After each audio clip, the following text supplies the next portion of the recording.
I'm Barb Whitesides, and I have renamed my story Oh Barb. Oh Barb. I grew up thinking that my name was Oh Barb. Because I never ever shut up. I mean, I was one of those little girls that just all the time, just like this, all the time. And oh Barb came from, it's sort of like, oh Barb, could you please just sit down for 5 minutes? Or, oh Barb, oh my gosh, did you really do that? So it stuck. So I was oh Barb all of my life. Yeah, I think I'm still oh Barb, as a matter of fact. But that doesn't matter. There were 3 girls. There were 3 of us, right? I had an older sister, gorgeous, gay, and she was. I mean, from the very beginning, she came out of the womb just with the big cheeks and the sweet eyes, and everything out of her mouth was a pearl.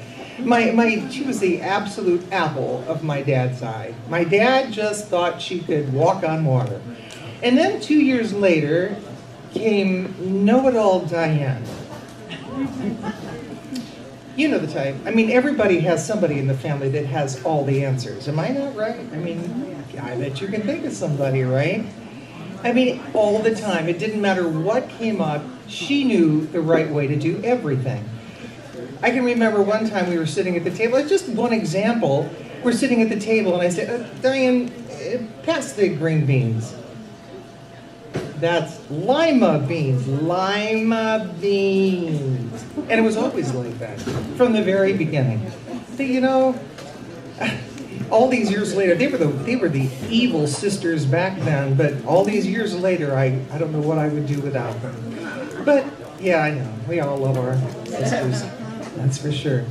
But you know, when I was younger, because my dad already had someone.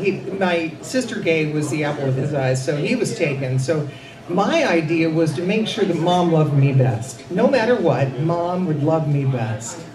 So I did everything I could to make sure that Mom loved me. And it particularly came around at Christmas time because, well, my dad was the kind of guy that was gone all week working. He was on the road, and then he'd come back on the weekends. And so we were with Mom all week.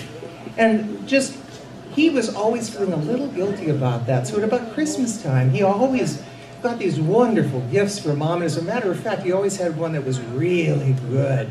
You know, one that was cost some money. And he would go to a department store and he'd have it professionally gift wrapped. You know what I'm talking about? Back at the back, they used to have those gift wrapping stations.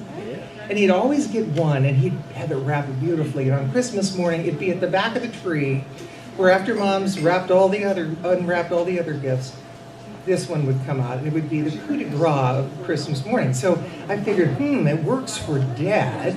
So if I make sure I always get her the best Christmas present, she'll love me most. This works. So I remember one year, I don't know, I must have been 6, 7 years old. I went out and I got this candle.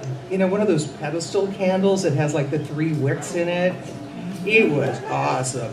The outside of it had these bands of gold and brown, beautiful hues of it. And then it was covered all in this kind of sugary coating so that when you lit it up, it looked like the Holy Grail. It was just gorgeous. And I couldn't wait. I couldn't wait to give it to her. I knew she'd love me best after that, for sure. So 2 days out, right? We're 2 days before Christmas time. And we're sitting at it must be Friday because my dad's home, and we're all sitting around the supper table.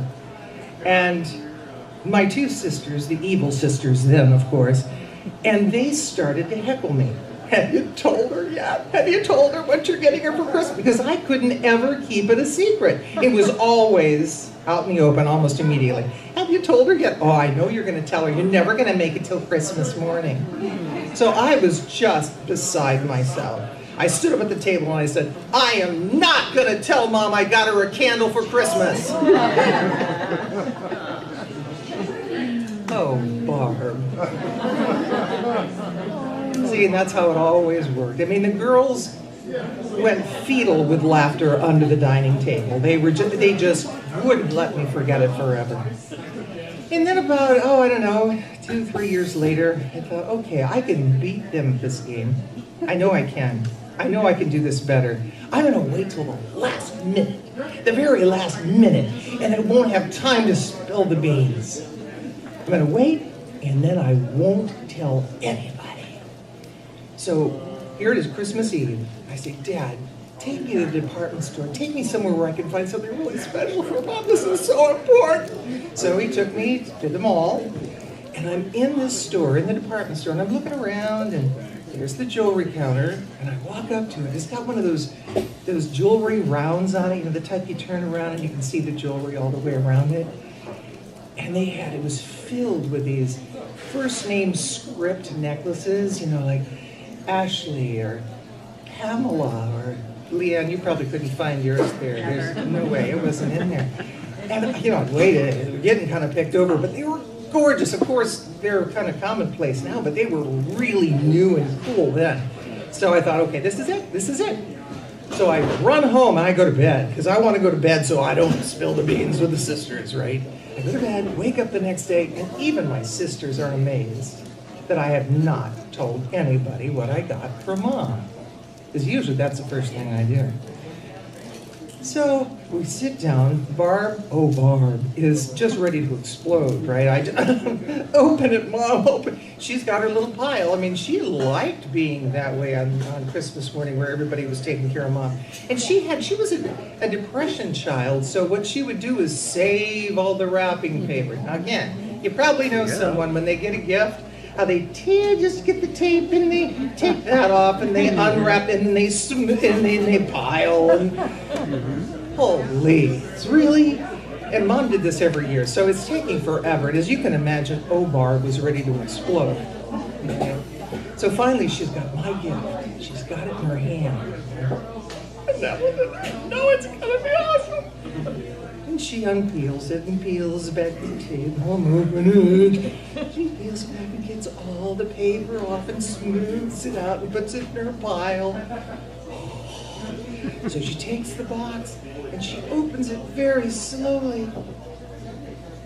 She looks confused and she looks at me and she says, "Who's Elizabeth?" I said, "Well, Mom, Sharon was gone, so I had to get your middle name." Oh, Barb.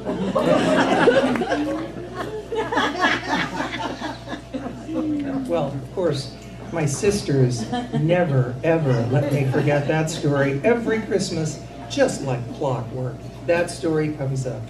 But like I said, my sisters back then, they were the evil sisters. Today, we're as close as sisters can ever be.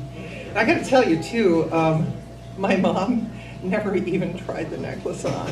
She never even tried, but you know what? She kept that necklace all of her life. And I found it when she passed. And every once in a while, I just put it on, I just put it on, just to remind me that we have to learn to laugh at ourselves. Thank you.